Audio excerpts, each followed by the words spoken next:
আউযু বিল্লাহি মিনাশ শাইতানির রাজিম।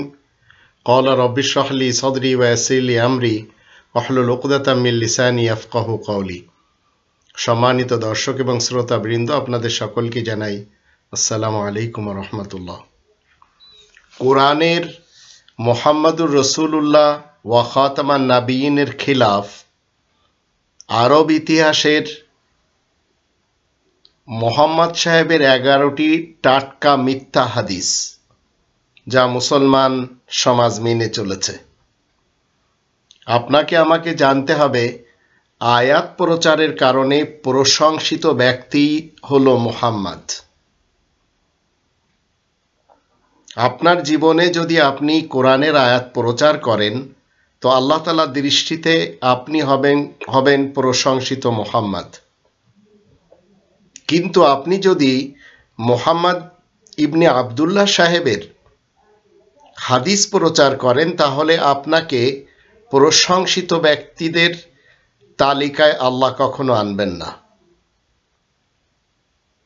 আর এর জন্য আপনাকে আমাকে 33 নম্বর সূরা আল আহজাবের 40 নম্বর আয়াত খুব ভালো করে বুঝতে হবে, যেখানে বলা হচ্ছে, মা কানা মুহাম্মাদুন আবা আহাদিম মির রিজালিকুম ওয়ালাকিন রাসূলুল্লাহি ওয়া খাতামান নাবিয়িন ওয়া কানা আল্লাহু বিকুল্লি শাইইন আলিমা। মুহাম্মদ তো তোমাদের মধ্যকার কোনো পুরুষের আবা নয়, বাবা নয়, দাদা নয়, নানা নয়, পরনানা নয়, পূর্বপুরুষ নয়, এক কথায়। কিন্তু মুহাম্মদ তো আল্লাহ তাআলার প্রেরিত রাসূল এবং সকল বিশেষ খবরদাতা নবীদের সিলমোহর। আর আল্লাহ তো সবকিছুই বেশ জানেন। এই মুহাম্মদুর রাসূলুল্লাহকে মানতে হবে যদি আমি মুসলিম হই তাহলে। আর যদি মনে করেন যে আপনি কোনো বিশেষ একজন আরব লোককে মেনে চলবেন, তাহলে কোরআনের আমরা যদি 23 নম্বর সূরা মুমিনুনের 34 নম্বর আয়াতে দেখি, সেখানে আল্লাহ বলেন, ওয়ালাইন আতাতুম বাশারাম মিথলাকুম ইন্নাকুম ইযাল্লা খাসিরুন। তোমরা যদি নিজেদের মতো একজন বাশার মানুষকে মেনে চলো, তাহলে তোমরা অবশ্যই ক্ষতিগ্রস্ত হবে। তো বাশার মানুষকে আপনাকে আমাকে মানতে হবে না, এমন কোনো ব্যক্তিকে মানতে হবে না যে ব্যক্তি রাসূলের কাজও করে চলেছে। আপনাকে আমাকে মানতে হবে এই কোরআনের। আমরা যদি 28 নম্বর সূরা আল কসাসের 47 নম্বর আয়াত দেখি, সেখানে বলা হচ্ছে,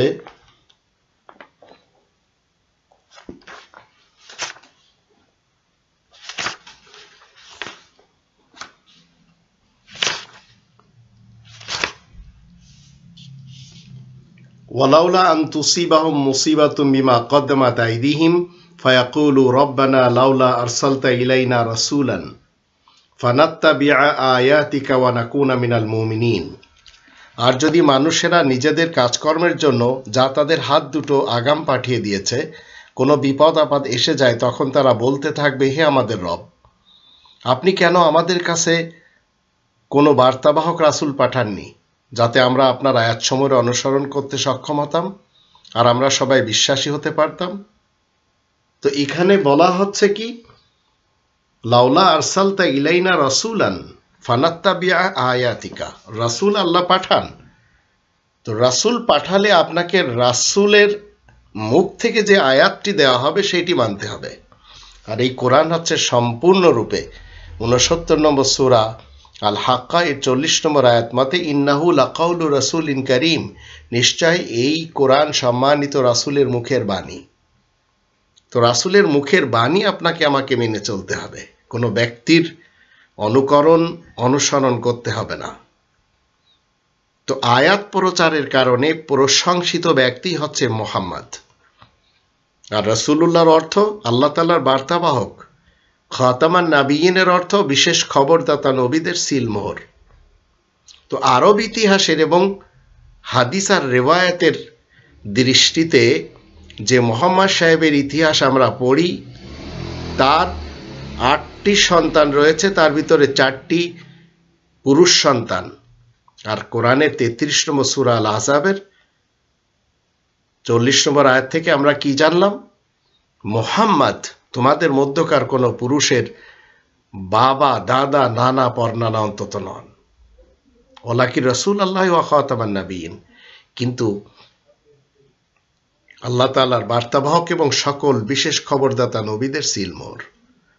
এখন আরব ইতিহাসের মোহাম্মদ সাহেবের আমরা যখন দেখি, তার ইতিহাসে, তার রেওয়ায়েতে, তার হাদিসে কি লেখা, কাসিম, তাহের, তৈয়ব, ইব্রাহিম, আব্দুল্লাহ, এই 5 জন, আবার কেউ কেউ 4 জন, এই 5টি হচ্ছে তার পুরুষ সন্তান।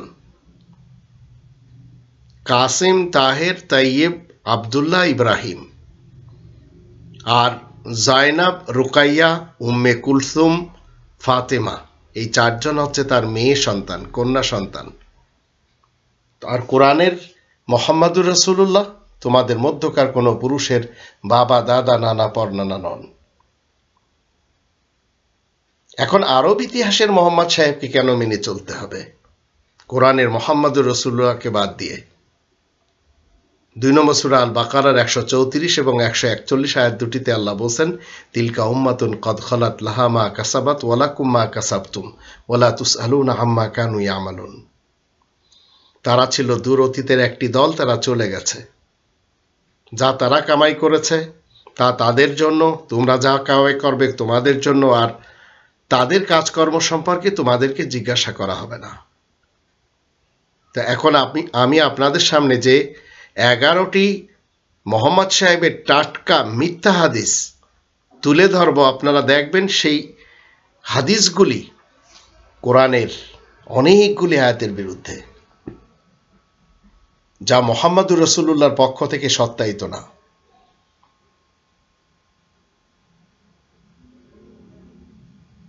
কোরআনের 21 নম্বর সূরা আল আম্বিয়ার 22 নম্বর আয়াতে আল্লাহ বলেন, লাউ কানা ফীহিমা আলিয়াতুন ইল্লাল্লাহু লাফাসাদাতা ফাসুবহানাল্লাহি রাব্বিল আরশি আম্মা ইয়াসিফুন। এই দুইয়ের মধ্যে কোথাও যদি আল্লাহ ছাড়া আরো ইলা বলা হয় হুকুমদাতা, আরো ইলা থাকতো, হুকুমদাতা থাকতো, তাহলে এই আকাশ পৃথিবী বরবাদ হয়ে যেত। সুতরাং পবিত্র মহান সে তো শুধু আল্লাহ তাআলারই, যে আল্লাহ বিশেষ সংসদের মালিক। মানুষেরা নিজেদের পক্ষ থেকে যা কিছু উদ্ভট কথা বলে যাচ্ছে সেসবের তুলনায়। তো আপনি এবং আমি জানতে পারলাম, আপনি এবং আমি একজন বাসার মানুষকে যদি মেনে চলি, পথভ্রষ্ট হয়ে যাব, মুশরিকিনদের অন্তর্ভুক্ত হয়ে যাব। আর আকাশ পৃথিবীতে আল্লাহ ব্যতীত অন্য কারোর অর্ডার যদি আমরা মানি, তাহলে চিন্তা করে দেখুন আপনার আমার ঈমান থাকবে কিনা। এবার মোহাম্মদ সাহেবের নামে যে রিওয়ায়াত আমরা দেখি, শিয়া, সুন্নি, সালাফিদের কাছে আলাদা আলাদা 10টি হাদিসের গ্রন্থ রয়েছে। বুখারী, মুসলিম, আবু দাউদ, তিরমিজি, নেসাই, ইবনে মাজাহ, এই 6টি হচ্ছে মুসলমান শিয়া, মুসলমান সালাফি এবং মুসলমান সুন্নিদের কাছে। আর মুসলমান শিয়াদের কাছে হচ্ছে 4টি, আল ইস্তিবসার, তাহজিবুল আহকাম, মাল্লা ইয়াহজারুল ফাকি, আল কাফি। এই 10টি তো প্রসিদ্ধ, আরো শত শত রয়েছে। তো আকাশ পৃথিবীতে আল্লাহ রব্বুল আলামিনের অর্ডার চলবে, হুকুম চলবে, অন্য কারোর চলতেই পারে না। তো আরবের মোহাম্মদ সাহেবের, ইতিহাসের মোহাম্মদ সাহেবের, হাদিসের মোহাম্মদ সাহেবের, রিওয়ায়াতের মোহাম্মদ সাহেবের অর্ডারগুলি আসুন আমরা একটু দেখে নিই। কোরআনের আয়াতের বিরোধিতা করছে যে কি কি তিনি বলে গেছেন। 1 নম্বর মিথ্যা হাদিস, টাটকা মিথ্যা হাদিস। কোরআন মুরতাদদের শাস্তি দেওয়ার কথা বলে না, কিন্তু বুখারী, মুসলিম মোহাম্মদ সাহেবের নামে কি বলে? মুরতাদদের হত্যা করতে পারলে জান্নাতে যাওয়া যায়। আর এটি ধর্মের নামে শিয়া, সুন্নি, সালাফিরা মেনেই চলেছে। আর মনে রাখবেন, পৃথিবীর ইতিহাসে যত রক্তপাত হয়েছে তার এক অংশ এই ধর্ম প্রচারের কারণে, এবং ধর্মের প্রচারক যারা তারাই ঘটিয়েছে। আর এর ইতিহাস মোহাম্মদ সাহেবের সাথে তো লেগেই আছে। 57টি যুদ্ধ, আয়েশা তার স্ত্রী, আলী তার জামাই এবং চাচাতো ভাই, ঠিক এইভাবে মুয়াবিয়া, আবার ইয়াজিদ, আবার হুসাইন যার নানা মোহাম্মদ সাহেব, এরা সবাই ধর্মের নামে যুদ্ধ করেছে, মাথা কাটাকাটি, দাঁত ভাঙ্গাভাঙ্গি, বড় বড় যুদ্ধ করেছে। জঙ্গে ওহুদ, জঙ্গে খাইবার, জঙ্গে সিফিন, জঙ্গে জামাল, কারবালার যুদ্ধ, এগুলি সব অন রেকর্ডে রয়েছে পৃথিবীর ইতিহাসে। আর এগুলি সব কোরআন বিরোধী লোকদের কাজ। তারা কেউ ইসলামের লোক অন্তত ছিল না, যদি আপনি মুসলিমে ইসলাম মানতে চান, কোরআনের ইসলাম। এবার আসুন, কোরআন বলছে কি 2 নম্বর সূরা আল বাকারার 217 নম্বর আয়াতে, তোমাদের মধ্য থেকে যে কেউ নিজ দিন থেকে ফিরে যায়, তো আল্লাহ বলছেন ওয়ামাই ইয়ারতাদিদ মিনকুম আন দীনিহি ফায়ামুত ওয়া হুয়া কাফিরুন, সে কাফের রূপে মৃত্যুবরণ করে, আর দুনিয়া আখেরাতে তাদের কাজকর্ম নিষ্ফল হয়ে যায়, তারাই অগ্নিবাসী। তো এখন মুরতাদের ব্যাপারে আল্লাহ তাআলার স্টেটমেন্ট 2 নম্বর সূরা আল বাকারার 217 নম্বর আয়াত মতে, তারা অগ্নিবাসী এবং কাফের হয়ে মরে।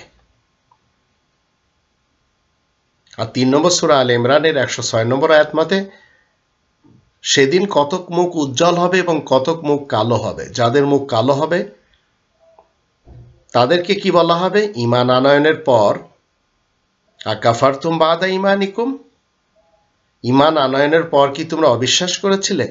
সুতরাং তোমরা শাস্তি ভোগ করো। আর 5 নম্বর সূরা আল মাইদার 54 নম্বর আয়াত মতে,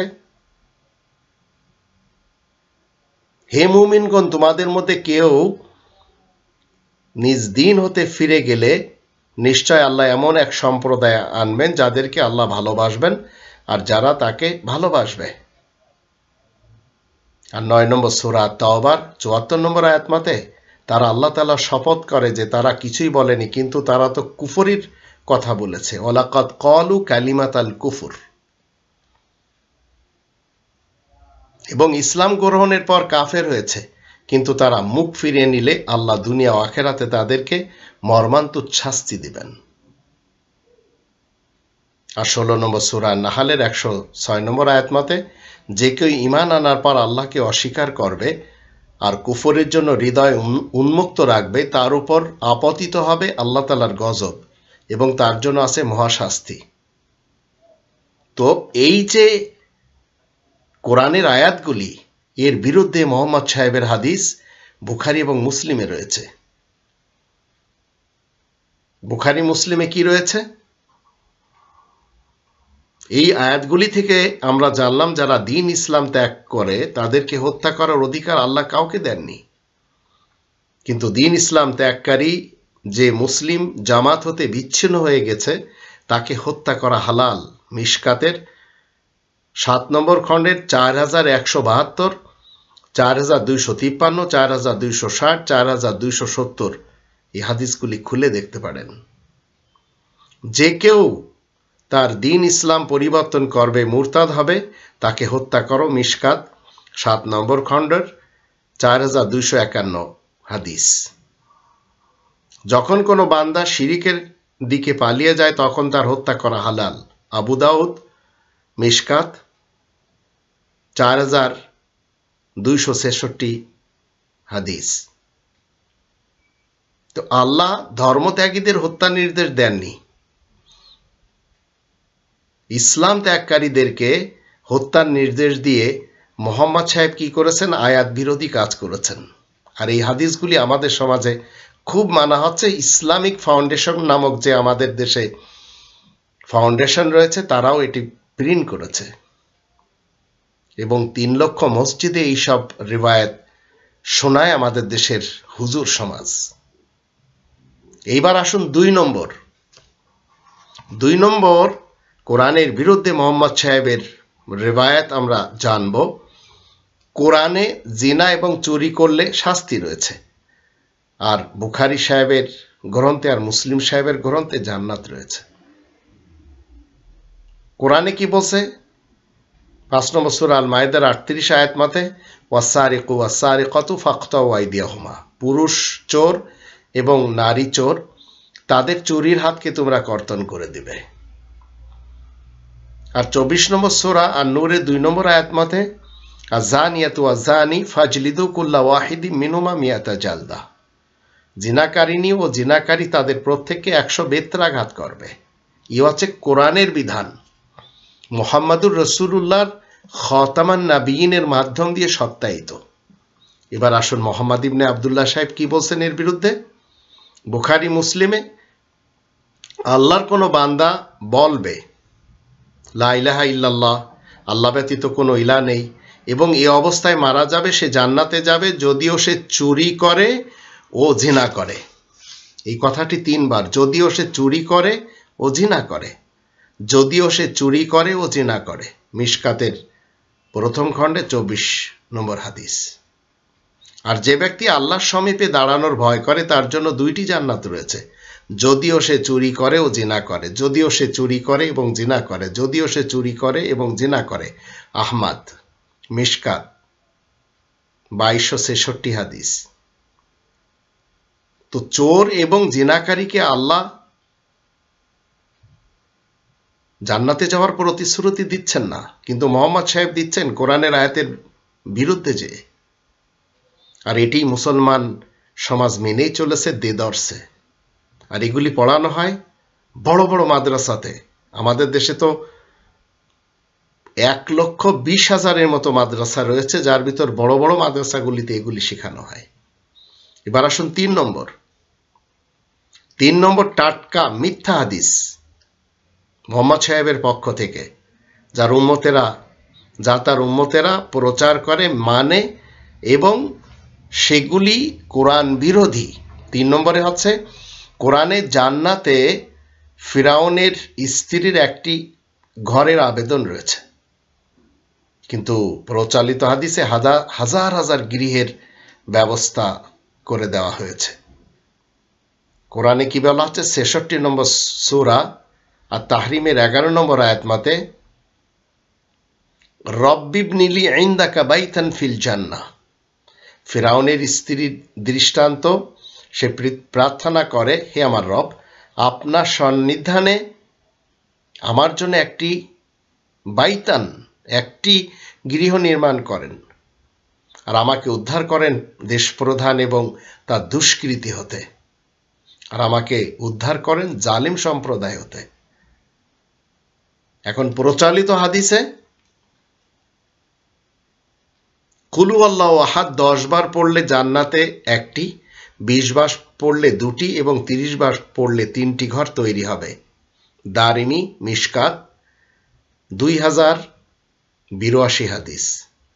যে ব্যক্তি বাজারে প্রবেশ করে বলে আল্লাহ ব্যতীত কোনো উপাস্য নাই, আল্লাহ তার জন্য 10 লক্ষ পূর্ণ এবং 10 লক্ষ পাপ মোচন করেন, আর 10 লক্ষ মর্যাদা বাড়াবেন এবং জান্নাতে তার জন্য একটি ঘর প্রস্তুত করবেন। তিরমিজি, ইবনে মাজাহ ও শরে সুন্নাহ, মিশকাত 2318 নম্বর হাদিস।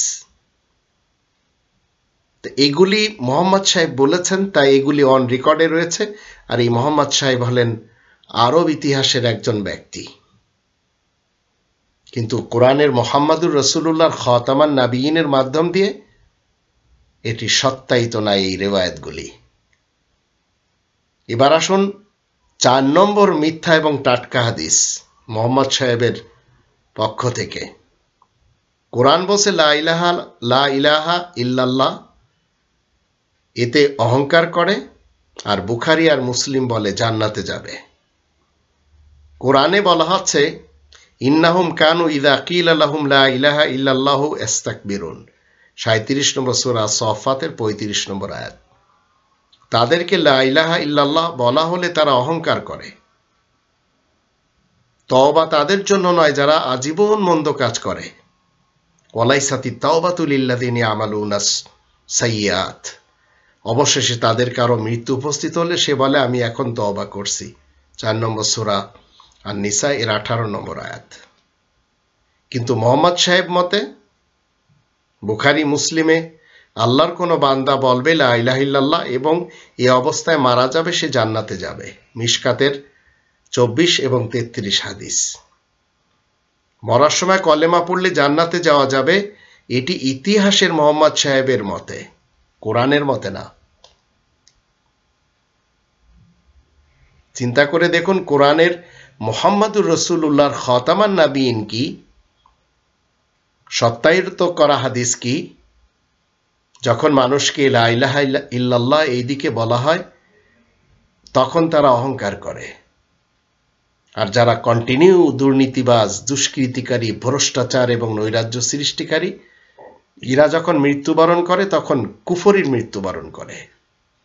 আবার এদেরকে মরার সময় কলেমা পড়তেও দেখা যায়, যেটি কোরআনের আমরা 10 নম্বর সূরা ইউনুসের 88 থেকে 92 আয়াতগুলি যখন পড়ব তখন আমরা দেখতে পাবো দেশপ্রধান ফেরাউন কলেমা পড়তে পড়তে মারা যাচ্ছে, কিন্তু সে জাহান্নাম থেকে রেহাই পাচ্ছে না। এবার আসুন 5 নম্বর মিথ্যা এবং টাটকা মোহাম্মদ সাহেবের হাদিস কোরআন বিরোধী। সেটি কি? কোরআনে জান্নাত ঈমান ও সৎকর্মে, সংশোধনের কর্মে, বুখারী মুসলিমে লা ইলাহা ইল্লাল্লাহ ও আন্না মুহাম্মাদুর রাসূলুল্লাহ পড়লে। কোরআনের যদি আমরা 22 নম্বর সূরা আল হজ এর 23 নম্বর আয়াত, 2 নম্বর সূরা আল বাকারার 25 নম্বর আয়াত এবং 82 নম্বর আয়াত, 4 নম্বর সূরা আন-নিসার 57 নম্বর আয়াত এবং 122 নম্বর আয়াত, 14 নম্বর সূরা ইব্রাহিমের 23 নম্বর আয়াত, 18 নম্বর সূরা আল কাহফের 30-31 আয়াত দুটি, 29 নম্বর সূরা আল আনকাবুতের 18 নম্বর আয়াত, এগুলি যখন আমরা পড়ব তখন জান্নাতে যাওয়ার জন্য আল্লাহ বলছেন ঈমান আনার পর কি করতে হবে? সংশোধনের কাজ করতে হবে। আল্লাহ বলছেন যারা ঈমান আনে এবং সংশোধনের কাজ করে আল্লাহ তাদেরকে জান্নাতে দাখিল করবেন, যার পাদদেশে নহর প্রবাহিত, সেখানে তাদেরকে অলঙ্কৃত করা হবে এবং সেখানে তাদেরকে অলঙ্কৃত করা হবে স্বর্ণ কঙ্গন ও মুক্তা দ্বারা এবং সেথায় তাদের পোশাক পরিচ্ছদ হবে রেশমের। এ হচ্ছে কোরআনের ইসলাম, যেটি আপনি আমি মুসলিম হলে মানতে হবে। কিন্তু এর বিরুদ্ধে আরবের মোহাম্মদ সাহেব কি বলছেন? যে ব্যক্তি এ ঘোষণা করে লা ইলাহা ইল্লাল্লাহ ও আন্না মুহাম্মাদুর রাসূলুল্লাহ, তার জন্য আল্লাহ জাহান্নামের আগুন হারাম করে দিয়েছেন। তো কোরআনের বিধানের সাথে মোহাম্মদ সাহেব নিজের বিধান চালিয়ে দিচ্ছেন। মিশকাতের 32 নম্বর হাদিস। আর যে ব্যক্তি অন্তরের সাথে সত্য জেনে এ ঘোষণা করে আল্লাহ ব্যতীত কোনো ইলাহ নেই, নিশ্চয় মোহাম্মদ আল্লাহ রাসূল, তাকে হারাম করে দিবেন জাহান্নামের জন্য। মিশকাতের 23 নম্বর রিওয়ায়াত। চিন্তা করে দেখুন, আল্লাহ কিন্তু এই প্রতিশ্রুতি দিচ্ছেন না, কিন্তু আরবের মোহাম্মদ সাহেব তিনি দিচ্ছেন। তো কোরআনের 21 নম্বর সূরা আল আম্বিয়ার 22 নম্বর আয়াত মতে আমরা জানতে পেরেছি আকাশ পৃথিবীতে লাউ কানা ফিহিমা আলিহাতুন ইল্লাল্লাহু লা ফাসাদাতা, আকাশ পৃথিবীতে যদি একক ইলাহর ব্যতীত, ইলাহ ব্যতীত, ইলাহ মানে হচ্ছে হুকুমদাতা, আইনদাতা, আদেশদাতা, এই আদেশদাতা ব্যতীত অন্য কেউ আদেশ যদি দেয় তাহলে আকাশ পৃথিবী কি হয়ে যাবে? লা ফাসাদাতা, ফাসাদ হবে। আর এটি আমরা আল্লাহ তাআলার ইসলামী কিংডমের প্রত্যেকটি জায়গাতে দেখতে পাচ্ছি। এই মুসলমান শিয়া সুন্নি সালাফিরা এই হাদিসগুলি যা সব কোরআনের বিরুদ্ধে, এই নিয়ে ফাসাদ করে যাচ্ছে। আর 6 নম্বর মোহাম্মদ সাহেবের মিথ্যা এবং টাটকা কোরআন বিরোধী হাদিস, সেটি হচ্ছে কোরআনে আল্লাহর সুন্দর সুন্দর নাম রয়েছে। বুখারী মুসলিম বলছে 99টি নাম মুখস্থ করলে সে জান্নাতে যাবে। তো কোরআনের আমরা যদি 7 নম্বর সূরা আল আরাফের 180 নম্বর আয়াতে দেখি, আল্লাহ তাআলার জন্য রয়েছে সুন্দর সুন্দর নামসমূহ, তাই তোমরা আল্লাহ তাআলাকে সেই সকল নামে ডাকবে। যারা আল্লাহ তাআলার নাম বিকৃত করে তাদেরকে বর্জন করবে, তাদের কৃতকর্মের ফল তাদেরকে অবশ্যই দেওয়া হবে। কিন্তু বুখারী মুসলিম কি করছে? যে কোটেশন মোহাম্মদ ইবনে আবদুল্লাহ সাহেব থেকে নিচ্ছে, সেখানে বলা হচ্ছে আল্লাহ তাআলার 99টি নাম আছে, যে তা মুখস্থ করবে সে জান্নাতে যাবে। মিশকাতের 2179 নম্বর হাদিস। তো কোরআনে আল্লাহর 99টি নাম কিন্তু নেই, আর ওই নামগুলো তৈরি করেছে মোহাম্মদ সাহেব, এবং মুখস্থ করলে আল্লাহর কিতাবে কাউকে জান্নাত দেওয়া হচ্ছে না, কিন্তু তিনি দিচ্ছেন। তা আপনি মুহাম্মাদুর রাসূলুল্লাহ ওয়া খাতামান নাবিয়িনের মাধ্যম দিয়ে যখন সত্যায়িত করতে যাবেন, তখন দেখবেন এটি একটি ফাউল রিওয়ায়াত, টাটকা মিথ্যা রিওয়ায়াত, আর এগুলি মানুষেরা মেনে চলছে। এবার আসুন 7 নম্বর। কোরআনে কুল হুয়াল্লাহু আহাদ, এখানে আল্লাহ তাআলার পরিচয় দেওয়া হয়েছে। প্রচলিত হাদিসে কুল হুয়াল্লাহু আহাদ পড়লেই জান্নাত। তা আল্লাহ বলেন 112 নম্বর সূরাতে, কুল হুয়াল্লাহু আহাদ, তুমি বলো আল্লাহ তিনি একক, আল্লাহুস সামাদ, আল্লাহ কারণ মুখাপেক্ষী নন, লাম ইয়ালিদ ওয়া লাম ইউলাদ ওয়া লাম ইয়াকুল লাহু কুফুয়ান আহাদ।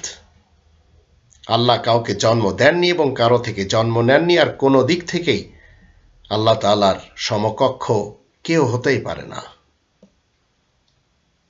তো এই আয়াতগুলি থেকে আমরা কি জানলাম? আল্লাহ তাআলার গুণাবলী এবং আল্লাহ তাআলার পরিচয়। কিন্তু মোহাম্মদ সাহেবের হাদিস, যে কুল হুয়াল্লাহু আহাদ পড়েছে তার জন্য জান্নাত অবধারিত হয়েছে। মালিক, তিরমিজি, নেসাই, মিশকাত 2056 নম্বর রিওয়ায়াত। তো কোরআন তো বলছে না যে কুল হুয়াল্লাহু আহাদ পড়লে তোমাকে জান্নাত দেওয়া হবে, কিন্তু আরবের ইতিহাসের মোহাম্মদ সাহেব সেটি শিক্ষা দিয়ে গেছেন, আর তার বানানো উম্মত যারা লড়াকু, এই পৃথিবীতে লড়াই করছে ধর্মের নামে, এরা এগুলি মেনেই চলেছে। এবার আসুন 8 নম্বর টাটকা মিথ্যা হাদিস মোহাম্মদ সাহেবের। কোরআনে কবরের আযাব নেই, কিন্তু প্রচলিত হাদিসে কি রয়েছে? রোগে মারা গেলে কবর আযাব থেকে রক্ষা এবং জান্নাতের খাবার। কোরআনের 16 নম্বর সূরা নাহাল এর 20-21 আয়াত দুটিতে আল্লাহ বলেন, ওয়াল্লাযীনা ইয়াদউনা মিন দুনিল্লাহি লা ইয়াখলুকুনা শাইআন ওয়া হুম ইখলাকুন আমওয়াতুন গায়রু আহইয়া ওয়া মা ইয়াশউরুনা আইয়ানা ইউবাসুন। যারা আল্লাহ ব্যতীত আর কাউকে ডেকে বেড়ায়, তারা কোনো কিছু সৃষ্টি করতে পারেনি, তারা জানেও না কবে তাদেরকে উঠানো হবে, তারা মরা লাশ, নির্জীব। তো মরা লাশ যার ভিতরে জীবন নেই, তাকে আপনি শাস্তি দিবেন কি করে? একজন মরা ব্যক্তি, তাকে আপনি জ্বালান অথবা মাটি দেন, তার বডিতে তো জান নেই, তাহলে সে শাস্তি শান্তি উপভোগ করবে কি করে? কিন্তু প্রচলিত হাদিসে মোহাম্মদ সাহেব কি বলে গেছেন? যে ব্যক্তি রুগ্ন অবস্থায় মারা গেছে, সে শহীদ হয়ে মারা গেছে, তাকে কবর আযাবতে রক্ষা করা হবে, এবং সকাল সন্ধ্যায় জান্নাতের রিজিক তার কবরে দেওয়া হয়। মিশকাত, ইবনু মাজাহ, বাইহাকি, শুআয়ব 1508 নম্বর হাদিস। অথচ কোরআন কিন্তু বলছে না। তো আল্লাহ তাআলার ইসলামী কিংডমে হুকুম চালানো হচ্ছে আরবের ইতিহাসের মোহাম্মদ সাহেবেরও। তা আমরা মুসলিম যারা রয়েছে, আমরা মানতেই পারি না। আর 9 নম্বর টাটকা মিথ্যা হাদিস মোহাম্মদ সাহেবের, কোরআনে সালাতের পর কাজ এবং আল্লাহকে স্মরণ, আর প্রচলিত হাদিসে আয়াতুল কুরসি পাঠে জান্নাত। কোরআনের 62 নম্বর সূরা আল জুমার 10 নম্বর আয়াতে বলা হচ্ছে, ফাইদা কুদিয়াতিস সালাতু ফান্তাশিরু ফিল আরদ ওয়াবতাগু মিন ফাদলিল্লাহ। সালাত সমাপ্ত হলে তোমরা পৃথিবীতে ছড়িয়ে পড়বে এবং আল্লাহর অনুগ্রহ সন্ধান করবে। আর 4 নম্বর সূরা আন-নিসা এর 103 নম্বর আয়াতে বলা হচ্ছে, যখন তোমরা সালাত সমাপ্ত করবে তখন দাঁড়িয়ে, বসে এবং শুয়ে আল্লাহকে স্মরণ করবে। তো সালাতের বিনিময়ে কিন্তু এখানে জান্নাত দেওয়া হচ্ছে না, এখানে সালাতের পরের কর্মগুলি বলা হচ্ছে। কিন্তু মোহাম্মদ সাহেবের হাদিসে কি বলা হচ্ছে? যে ব্যক্তি প্রত্যেক সালাতের পর আয়াতুল কুরসি পাঠ করবে তার জন্য জান্নাতে প্রবেশ করতে মউত ব্যতীত আর কোনো কিছু বাধা জন্মাতে পারে না। বাইহাকি মিশকাত 912 নম্বর রিওয়ায়াত। তো কোরআনে কিন্তু আয়াতুল কুরসি পড়লে আল্লাহ কাউকে জান্নাত দিচ্ছেন না, মোহাম্মদ সাহেব সেটি দিচ্ছেন। আর কোরআনের মোহাম্মদুর রাসূলুল্লাহ ওয়া খাতামান নাবিয়িনের সিলমোহর দ্বারা এই কথাগুলি সত্যায়িত না, তাই আমরা মুসলিমরা মানতেই পারি না। 10 নম্বর টাটকা মিথ্যা হাদিস মোহাম্মদ সাহেবের, কোরআনে জুমার দিনে সালাতের আহ্বান, প্রচলিত হাদিসে মুয়াজ্জিনের আজানের বাক্যে জান্নাত।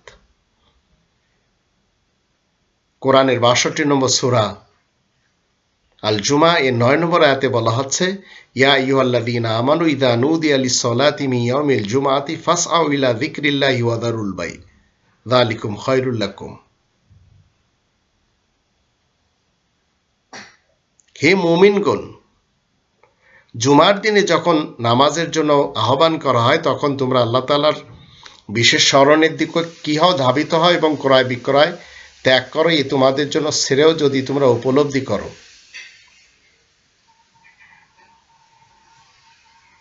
তো এটি খায়রুল লাকুম বলা হচ্ছে।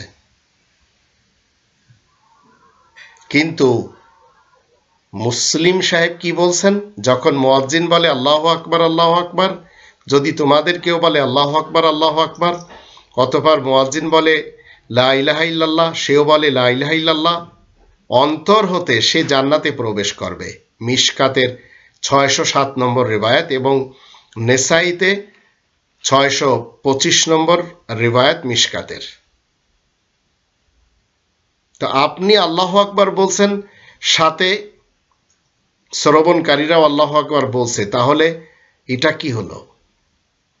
আল্লাহ তাআলার কোন নির্দেশে এই ধরনের অর্ডার মোহাম্মদ সাহেব দিতে পারেন? তো ইতিহাসের মোহাম্মদ সাহেবকে আপনি যদি অনুসরণ করেন কোরআনের আয়াতের বিরুদ্ধে যাবেন। আর সর্বশেষ 11 নম্বর টাটকা মিথ্যা হাদিস কি, কোরআনে কেউ কারো কোনো উপকারে আসবে না, প্রচলিত হাদিসে অপরাধীরাও জান্নাতে যাবে। 35 নম্বর সূরা ফাতিরের 18 নম্বর আয়াতে বলা হচ্ছে, কোনো বহনকারী অন্যের বোঝা বহন করবে না। কোনো ভারাক্রান্ত ব্যক্তি যদি কাউকে বহন করতে আহ্বান করে তার কিছুই বহন করা হবে না, নিকট আত্মীয় হলেও না। আর 31 নম্বর সূরা লোকমানের 33 নম্বর আয়াতে বলা হচ্ছে, হে মানুষ, তোমরা তোমাদের রবকে ভয় করো এবং ভয় করো সেই দিনের যখন পিতা সন্তানের কোনো উপকারে আসবে না, সন্তানও কোনো উপকারে আসবে না তার পিতার। এ হচ্ছে মোহাম্মদুর রাসূলুল্লাহ ও খাতামান নাবিয়িনের সত্যায়িত করা। এবার মোহাম্মদ সাহেবের ইতিহাসের এবং হাদিসের আর রিওয়ায়াতের মাধ্যম দিয়ে আমরা কি জানতে পারি? যে ব্যক্তি কোরআন পাঠ করেছে এবং তাতে যা আছে তার সাথে আমল করেছে, তার মাতা পিতাকে কিয়ামতের দিন এমন একটি তাজ পরানো হবে যার কিরণ সূর্যের কিরণ অপেক্ষা উজ্জ্বল হবে। আহমদ এবং আবু দাউদ আর মিশকাতের 2036 নম্বর রিওয়ায়াত। তো এই টাইপের কথা যখন আপনি আমি শুনি, পড়ি এবং আমাদের সন্তানদেরকে ধর্মের খোয়ারে পাঠিয়ে পড়াই, আর ধর্মজীবী করে যারা খাচ্ছে আমাদের দেশের এবং ভারত আর পাকিস্তানের আরো অন্যান্য দেশের মৌলবী সমাজ, এরা আপনাকে চক্রান্তের মাধ্যম দিয়ে কোরআনের মুহাম্মদুর রাসূলুল্লাহ ওয়া খাতামান নাবিয়িন থেকে সরিয়ে নিয়ে আরব ইতিহাসের, রিওয়ায়াতের এবং হাদিসের মোহাম্মদ ইবনে আবদুল্লাহ সাহেবের দিকে নিয়ে যাচ্ছে, যার প্রত্যেকটি স্টেটমেন্ট হলো কোরআনের কোনো না কোনো আয়াতের বিরুদ্ধে। এখন আপনাকে ফয়সালা করতে হবে, আপনি মুহাম্মদুর রাসূলুল্লাহ ওয়া খাতামান নাবিয়িনের সত্যায়িত করা 6348টি আয়াত মানবেন, 114টি সূরা মানবেন, না এই রিওয়ায়াতের যত গ্রন্থ রয়েছে ধর্মজীবীদের পক্ষ থেকে লেখা এবং খোরাসান আর তার আশেপাশে কিছু পার্সিয়ানদের লেখা, যারা অধিকরাই মুরতাদ, যারা অধিকরাই হচ্ছে নাস্তিক, তাদের লেখাগুলো পড়ে আপনি কি ইসলাম খুঁজতে পারবেন? একটু চিন্তা করে দেখুন। আল্লাহ আমাদের সবাইকে তৌফিক দান করুন, আমরা যেন রবের ইসলামী কিংডমে কোরআনের নিয়ম নীতিতে জীবন কাটাই, আর মুহাম্মাদুর রাসূলুল্লাহ ওয়া খাতামান নাবিয়িনের সত্যায়িত করা আয়াতের বিপক্ষে চলে না যাই। ওয়া মা আলাইনা ইল্লাল বালাগুল মুবিন।